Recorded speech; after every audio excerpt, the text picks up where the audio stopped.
Hello, welcome to GS Paper 1 Test 2 discussion. Today in our discussion we'll basically be discussing this IBC formula to formulate the answers for each and every question given. See, today the first question was discuss the variability of the Indian monsoon. See, first of all you need to know that first of all mark the keywords. First of all it says that variability of the monsoon outbreak and its consequence on the Indian agriculture. The question has two parts: variability of the monsoon outbreak and the consequence on the Indian agriculture. So basically what should be my intro?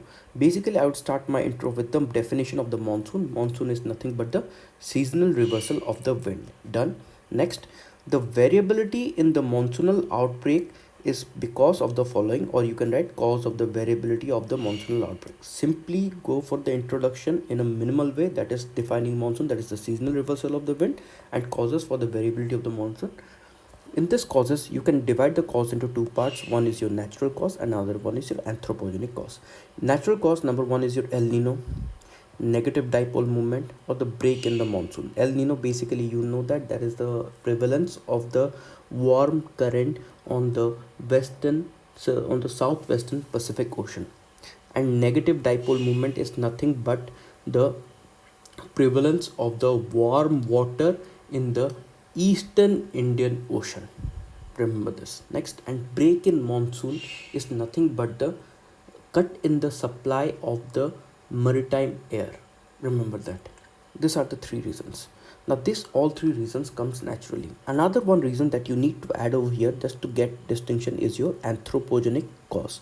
What is this anthropogenic cause? Basically what we are seeing is that the trend of the global warming, the trend of this global warming has basically made the monsoonal pattern uneven with the greater occurrence of the El Nino.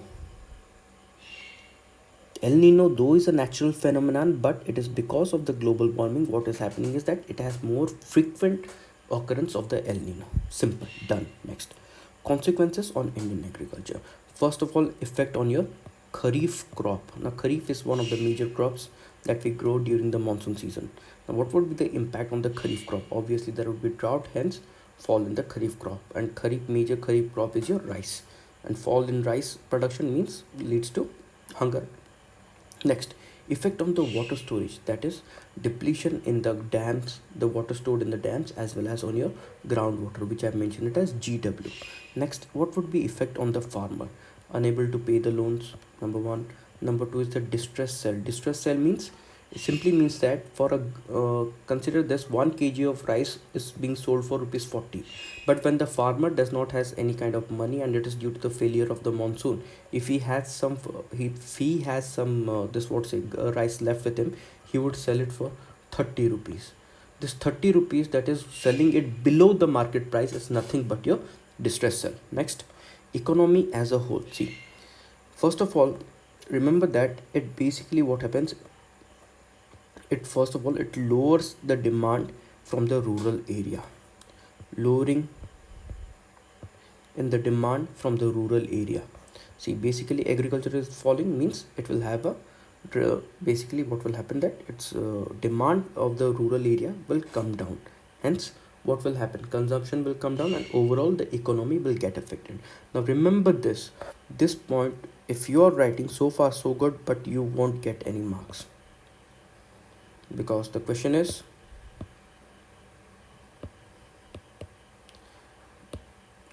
the question simply is on the consequence of Indian agriculture, not on the Indian economy. Next, conclusion. Hence this would be the or you can simply write that, hence that the variability in the Indian monsoon results in such precarious condition of the Indian agriculture, or that it has certain demerits to the Indian agriculture as mentioned above. This is simple. Next, major physiographic division of India, number one, and comparison of the Himalaya with the peninsular region. See, again IBC, I, B, and your C.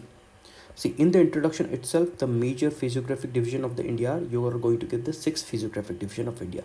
Now in this case, in this very case, I would suggest you that if you can draw the diagram, so far so good, sir. and this would fetch you a little more marks. This is your coastal region. This is number 1, that is your coastal region. Yes, it extends till here. That is your coastal region. This is number 1. Number 2 is your peninsular region. Number 3 is your Indian deserts. Number 4 is your plains, northern plains. It has complete extinction. Next we have the number 5, that is your Himalayan, and last but not the least your number 6, that is your island region. Simply draw this diagram. Now with respect to Himalaya versus the peninsular region, we'll go step by step by age. Himalayan, Tertiary, Peninsula started at the Cretaceous. Mode of formation, this is nothing but the fold mountain. It has been formed because of the convergence of the Indian plate with that of your Eurasian plate. Again, with respect to the peninsula have been formed. It's because of the basaltic magma flow during the Cretaceous period that resulted in the formation of the peninsula.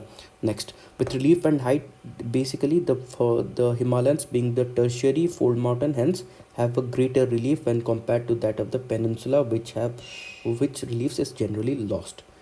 Next, with respect to material, that is composition, you have sedimentary, and over here obviously it's your igneous rocks. With respect to seismicity, basically what happens that Himalayas are still in the seismic zone. They have a high rate of seismicity. When compared to the peninsulas, they are relatively stable. Peninsula stable, Himalaya high rate of seismicity. Hence, now what to frame in the conclusion? Now within this conclusion, if I say, basically what I would frame is that hence the physiographic division of India is diverse. So basically, sorry, it's a comparison of the Himalaya with the peninsular region. Hence there's a great difference between the Himalayan and the peninsular region. Done. Ended. That's simple. Now in this case, even if you are not writing the conclusion, also doesn't matter, because it is simply scientific questions and you do not need to make such kind of explanations. Now, how are the volcanic eruptions in India explained by the tectonic theory? Now in this case, first of all, we'll write the introduction. Now which are the keywords? First, it's saying volcanic eruption and tectonic theory. Basically, I would start with the tectonic theory. The tectonic theory, or the TT. What does the tectonic theory says? The tectonic theory is nothing but, as per the tectonic theory, the earth is composed of 7 major plates and 5 minor plates, and it is the region of convergence of these plates and the region of divergence of these plates that results in the volcanic eruption. Now in case of India, what you are going to write is, first of all, just see in the diagram, this is your India, that is your Indian plate, that Indo-Australian plate, IAP, Indo-Australian plate covering both Australia and India. It is the convergence of the Indo-Australian plate with that of the minor Burmese plate that results in the volcanic eruption, especially in the barren islands of the Andaman and Nicobar group of islands. It is this because the barren islands is located at the zone of convergence where the Indo-Australian plate is submerging within your Burmese plate, and it is located over here, almost not over there, just at a bit of distance. Simple. Hence this is the reason for the volcanism in India. See, one of the reasons is that, you see, first of all is the volcanic eruption in India. First of all, with respect to the barren island, these are the active volcanoes. This is one thing.